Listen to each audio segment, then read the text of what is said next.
Good afternoon. This is day 9 of the impeachment trial of Chief Justice Renato Corona.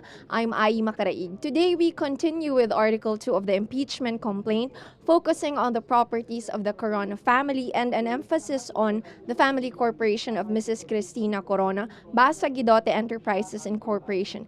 Here to give us a preview of what today will be like and a look back at day 9 of the trial, day 8 of the trial rather, is Private Prosecutor Joseph Joemer Perez. Good afternoon, sir. Thank you for joining us on Rappler. So, sir, in your interviews yesterday, you said you presented Finance Director of Megarol Giovanni Nang and you were able to get what you wanted from the witness. So, what exactly was your plan when you presented him? Well, first of all, with respect to the McKinley Hill property, the objective was to show that the property was actually acquired by Chief Justice Renato Corona. It was paid for by Chief Justice Renato Corona. The relevance there is that it was not declared in his sal and contrary to law.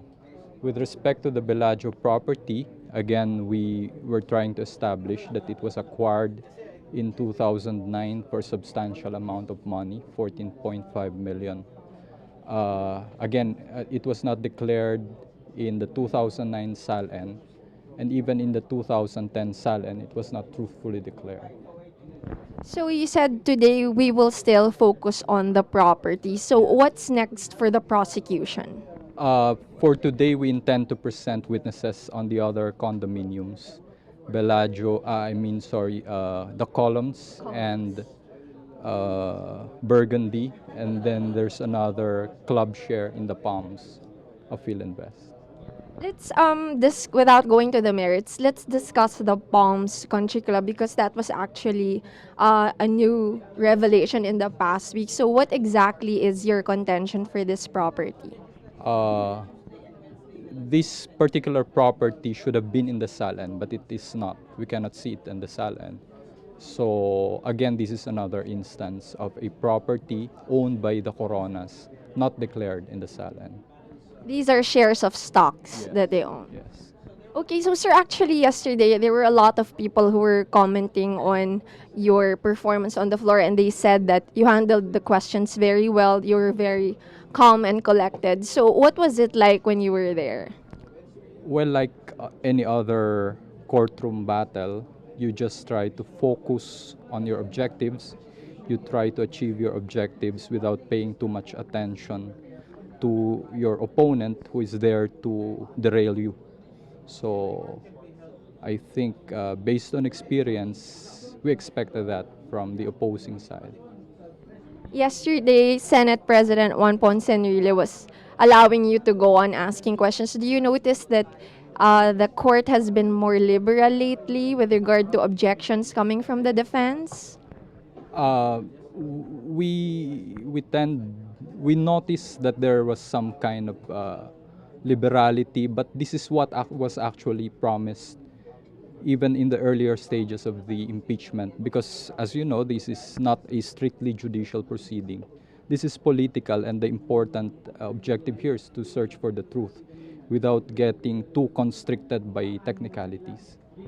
Okay, so let's backtrack for a while. So, how exactly did you get on board the prosecution team? What made you join this trial? I'm actually working for Attorney Mario Bautista, who is the lead private prosecutor. So that's how I got into this. He asked for my assistance and I volunteered. So, going into the trial for every day, how does the team prepare, or you personally for yesterday when you presented the witness? How do you prepare for something like that? Well, basically, you have to master the documents and you have to establish what you want from the witness. And then it's just a matter of finding out which is the best way to present this particular witness. And like, what are your secrets in terms of like getting leads? Because the defense was implying in several of their cross examinations that there seems to be coaching from the side of the prosecution, not just for your witness, but for even for Commissioner Inares. What actually goes on when you prepare a witness to take the stand? Well, basically, we just talk to the witness and tell them the questions we intend to ask from them, it's up to them to tell the answers. So we never instruct them on how to answer. We just give them an idea of what we want to know from them.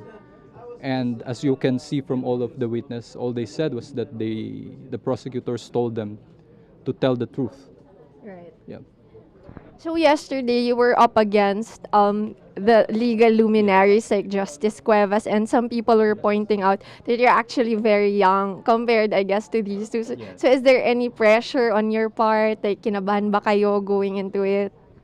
In a And you're sense. 32 years old, to Yes. clarify, diba? Yes. In a sense, but even in ordinary courtroom experience, marami naman tayong nakakatapat na mas matatanda sa atin. So it's really nothing new. But I respect, of course, the experience and the brilliance of Justice Cuevas. And I consider it a privilege to be facing off with him. And I'm just happy that I managed to stand my ground against such a formidable opponent. Okay, so looking forward to day 9, what can people expect? Like, what are the things that you will raise, the prosecution? What are the topics and the types of witnesses that will be presented? Well, we just want to continue presenting the evidence. Day 8 was good. We were able to present 3 witnesses. We hope to present at least 3 or 4 more. So hopefully everything goes on smoothly from now. Okay, thank you very much, Attorney Perez.